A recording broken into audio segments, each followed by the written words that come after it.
శ్రీమతే నమః. సామాజిక మాధ్యమంలో ఈ సంజయ్ గారు వాళ్ళ అబ్బాయి అలాగే ఆ అమ్మాయి గురించి వార్తలు వస్తూ ఉన్నాయి కదా.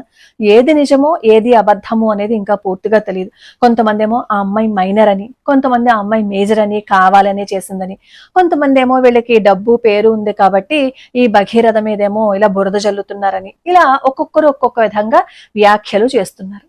ఫస్ట్ మనం గుర్తుపెట్టుకోవాల్సింది ఏంటంటే, ఒకరి వంశం గొప్పది కాబట్టి ఆ వంశంలో ఉన్న వాళ్ళందరూ 100% పాజిటివ్ గానే ఉంటారు, 100% మంచి వాళ్లే అయ్యి ఉంటారు అని మనం డెసిషన్ కి రాకూడదు. వంశాన్ని బట్టి వ్యక్తిని మనం అంచనా ఎప్పుడూ వేయకూడదు. తండ్రి గొప్పవాడైతే అయి ఉండొచ్చు, కానీ తండ్రి గొప్పవాడు కాబట్టి కూతురో కొడుకో గొప్పవాళ్ళు అవ్వాలని ఏం లేదు.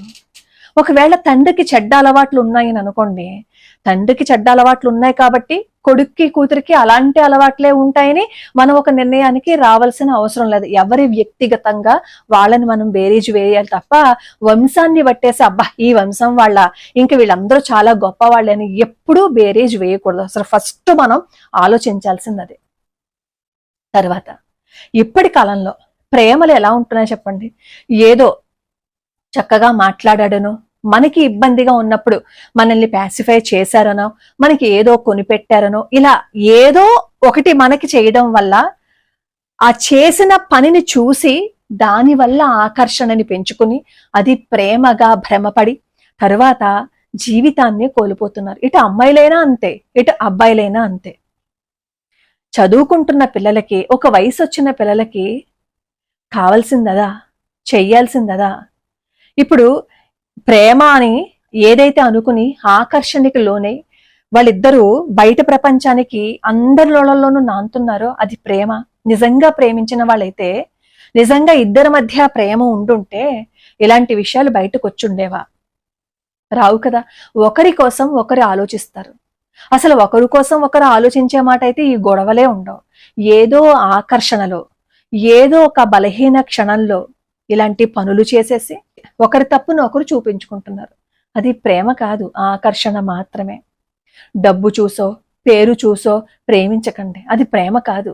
కాసేపు ఉంటుందంతే, కొన్ని రోజులు ఉంటుందంతే, ఆ తర్వాత ఆ ప్రేమ కరిగిపోతుంది. దాని స్థానంలో ద్వేషము, అనుమానము ఇవన్నీ వస్తూ ఉంటాయి. అంటే అందరి గురించి కాదు, కొన్ని జీవితాలు ఇలాగే ఉంటాయి.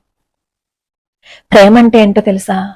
ఎవరిని ప్రేమిస్తే మనల్ని మోసం చేయరో, ఎవరిని అన్కండిషనల్ గా ప్రేమిస్తామో వాళ్ళు చేసినా చెయ్యకపోయినా, ఎవరిని చూస్తే మన మనసు ద్రవించుకుపోతుందో, ఎవరిని చూస్తే కళ్ళు తిప్పుకోలేకుండా ఉంటామో అది ప్రేమ.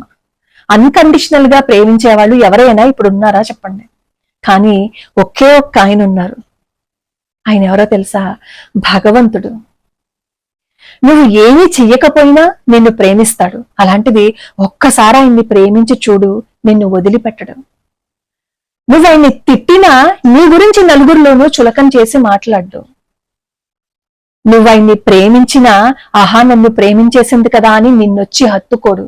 నీకు ఏదైనా కష్టం వచ్చినా, నీకేదైనా బాధ వచ్చినా, నీకు ఆకలేసినా, నీకేదైనా అవసరం వచ్చినా ఒక తల్లిలా, తండ్రిలా, కొడుకులా, కూతురులా నిన్ను అక్కున చేర్చుకునేవాడే భగవంతుడు. ఆయన ప్రేమలో మోసం ఉండదు. ఆయన ప్రేమలో ఏదో కావాలనే ఆరాటం ఉండదు. మనం ఎవరిని ప్రేమించాలి అనేది తెలుసుకోవాలి. ఈ ప్రేమలన్నీ శాశ్వతమా చెప్పండి?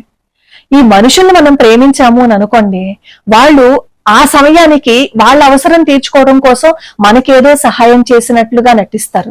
అదే భగవంతుడిని ప్రేమిస్తే నీకు ఎప్పుడు ఏది కావాలో ఆయనే ఇస్తారు.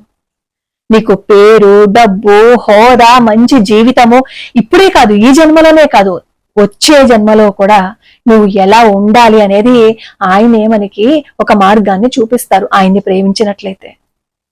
ఈ తుచ్చమైన ప్రేమ కోసం, ఈ తుచ్చమైన ఏదో ఎవడో తెలియని వాడి కోసం, అది అమ్మాయి అయినా అబ్బాయి అయినా సరే, అది ప్రేమ కాదు, అది ఆకర్షణ. ఇప్పుడు ఇలా సామాజిక మాధ్యమంలో బయటకు వచ్చేసింది గొడవ. వీళ్ళదే కాదు, ఎవరిదైనా చూసుకోండి. బయటకు వచ్చేసిన తర్వాత అందరి నోళ్లల్లో పడి రేపు అన్న రోజు మనం బయటికి వెళ్తే అదిగో ఫలానా అమ్మాయి ఇలా చేసింది, ఫలానా అబ్బాయి ఇలా చేసింది అని మనకి వేలెత్తి చూపెట్టి మాట్లాడరంటారా చెప్పండి? ఎందుకు వచ్చిన ప్రేమలు? మనకంటూ ఒక లక్ష్యం ఉండాలి కదా, మనం చేరుకోవాల్సిందేంటి, భగవంతుడు ఈ జీవితాన్ని ఎందుకు ఇచ్చాడు అని తెలుసుకోవాలి కదా మనం.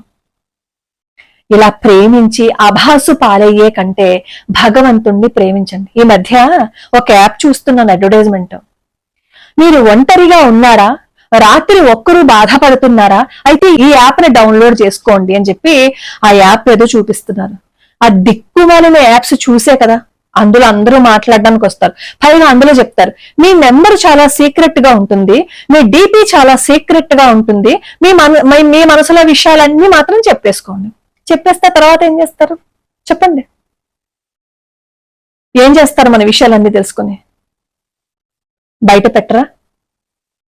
ఈ దరిద్రపు కొట్టు యాప్స్ కూడా మనకి తగ్గట్టే వస్తాయన్నమాట. ఎవరితోనూ బాధ పంచుకోలేకపోతే తెలియని వాడితో పంచుకోకండి. ఆ దిక్కుమాలిన యాప్ అనకూడదు, కానీ ఎన్ని లక్షల మంది డౌన్లోడ్ చేసుకున్నారో దాన్ని.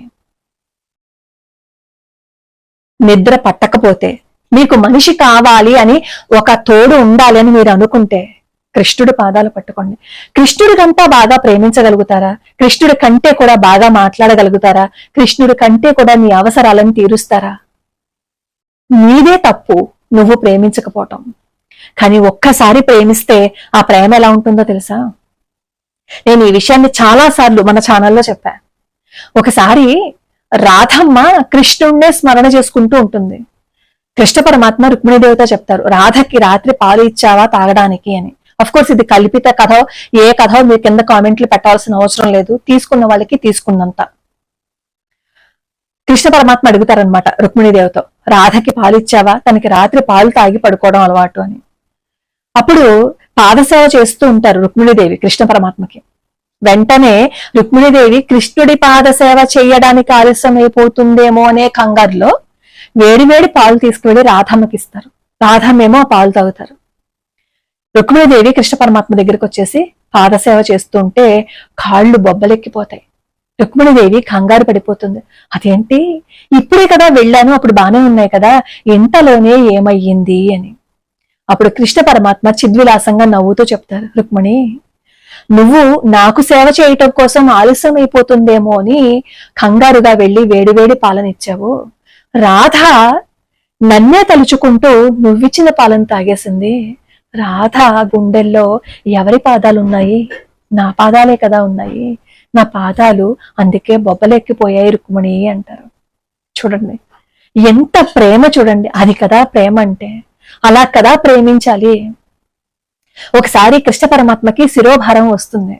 అప్పుడు నారద మహర్షి పరీక్షించాలని చెప్పి సత్యభామాదేవి దగ్గరికి, అలాగే గోపికల దగ్గరికి వెళ్తారు. కృష్ణ పరమాత్మకి తలనొప్పి వచ్చింది, మీ పాద ధూళి తీసుకుని ఇస్తే తలనొప్పి తగ్గిపోతుంది, ఆ ధూళి కృష్ణ పరమాత్మ తలకి రాస్తే అంటే మిగతా వాళ్ళందరూ ఆలోచిస్తారు, అమ్మో మా పాదధూళి ఇవ్వాలా, ఇస్తే పాపం వస్తుంది కదా అని. కానీ గోపికలు ఏం చేస్తారో తెలుసా, మాకు పాపం వచ్చినా పర్వాలా, కృష్ణ పరమాత్మకి తలనొప్పి తగ్గిపోవాలని చెప్పి ఆ పాద ధూళి ఇస్తారు. ప్రేమ అంటే అది. ఒకరి కోసం ఒకరు తప్పించటం, ఒకరి కోసం ఒకరు ఆరాటపడ్డం. అలాంటి అన్కండిషనల్ ప్రేమ ఇప్పుడు ఎక్కడైనా ఉందా చెప్పండి? లేదు కదా.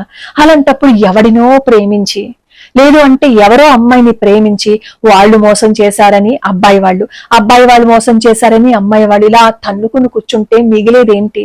చూసేవాడికి వినోదం తప్ప ఏదైనా ఉందా? ఎవ్వరికీ ఏదీ లాభం లేదు. నష్టపోయేది మాత్రం ఆ పిల్ల కుటుంబం, ఆ పిల్లాడు ఆ పిల్లాడి కుటుంబం. కాబట్టి ఈ పిచ్చి ప్రేమ కోసం తపన పడిపోతూ పరిగెత్తకండి. మిమ్మల్ని మోసం చెయ్యింది, మిమ్మల్ని కాపాడేది, మిమ్మల్ని కళ్ళల్లో పెట్టుకుని కాపాడేది, చూసుకునేది ఎవరో తెలుసా? ఆ భగవంతుడు. ఆయన్ని ప్రేమించటం మొదలు పెట్టండి. మీరు ఒంటరిగా ఉన్నారా? ఆ ఒంటరిగా ఉన్నారని మీకు అనిపిస్తుందా? వెంటనే మీకు ఇష్ట దైవం ఫోటో ఒకటి పెట్టుకోండి, ఆయనతో మాట్లాడడం మీరు మొదలు పెట్టండి. ఏదో ఒక రోజు మిమ్మల్ని మీ పేరు పెట్టి పిలుస్తారు. మీరు బాధలో ఉన్నారా? ఎవరికో ఫోన్ చేసి మీ బాధ చెప్పుకునే కంటే ఆయనతో చెప్పుకోండి.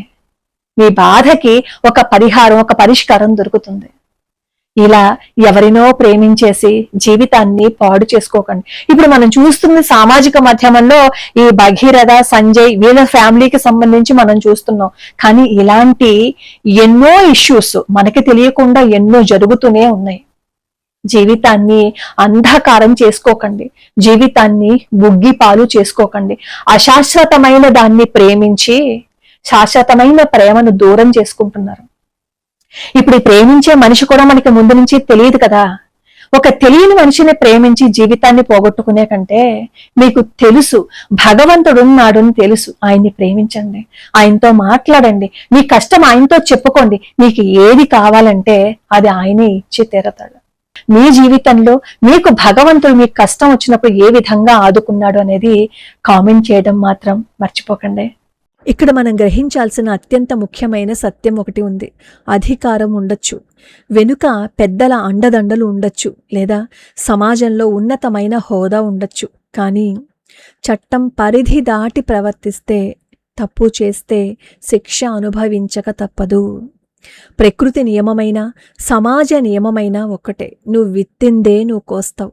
ఈ రోజు కాకపోతే రేపైనా సరే ఎంతటి వారైనా సరే తాము చేసిన తప్పులకి సమాధానం చెప్పుకోవాల్సిందే. ఎవరిని నమ్మాలి, ఎవరిని నమ్మకూడదు అనేది ఒక్కసారి ఆలోచించండి. సమాజంలో ఉన్న అమ్మాయి అబ్బాయిలందరికీ ఒక సోదరిగా, ఒక తల్లిగా కొన్ని విషయాలు చెప్పాలనుకున్నాను, అందుకే ఇవన్నీ చెప్పాను. బాహ్య ఆడంబరాలు చూసి మోసపోకండి, అతిగా ఎవరిని నమ్మకండి. నమ్మకానికి కూడా ఒక పరిమితి ఉండాలి. ఈ లోకం రంగుల ప్రపంచం. ఇక్కడ ముఖానికి ముసుగులు వేసుకుని తిరిగే వాళ్ళు చాలా మంది ఉంటారు. జాగ్రత్తగా ఉండడం మన బాధ్యత. మీరు చదువుకుంటున్నారా? అయితే క్లాసులో టాపర్గా ఉండడానికి ప్రయత్నించండి. ఉద్యోగం చేస్తున్నారా? అయితే అత్యున్నత స్థానానికి వెళ్ళడానికి కష్టపడండి. వ్యాపారం చేయాలనుకుంటున్నారా? అయితే ధైర్యంగా అడుగు ముందుకు వెయ్యండి. మీ జీవితంలో ఒక స్పష్టమైన గోలు ఉండాలి. ఉదయం నిద్ర లేచినప్పటి నుంచి రాత్రి పడుకునే వరకు నేను నా లక్ష్యానికి ఎంత దగ్గరయ్యాను అని మిమ్మల్ని మీరు ప్రశ్నించుకోండి. పనికిరాని పరిచయాలు, సమయాన్ని వృధా చేసే స్నేహాలు, మనల్ని తప్పుదోవ పట్టించే ఆకర్షణలు, వీటన్నిటికీ మీ జీవితంలో స్థానం ఉండకూడదు. మీరు మీ కాళ్ల మీద నిలబడి సమాజంలో ఒక గొప్ప గుర్తింపు తెచ్చుకుంటే మిమ్మల్ని తక్కువ చేసి చూసే ధైర్యం ఎవరికీ ఉండదు. చివరిగా నేను చెప్పేది ఒకటే, తప్పు చేసిన వాడు ఈ రోజు కాకపోతే రేపైనా చట్టానికి దొరుకుతాడు. కానీ మీ జీవితాన్ని, మీ విలువైన సమయాన్ని అస్సలు వృధా చేసుకోకండి. మీ జీవితాన్ని ఎవరి కోసమో ఎందుకోసమో వృధాగా ఇచ్చేయకండి. ధైర్యంగా ఉండండి, వివేకంతో ఆలోచించండి, మీ లక్ష్యం వైపు దూసుకుపోండి.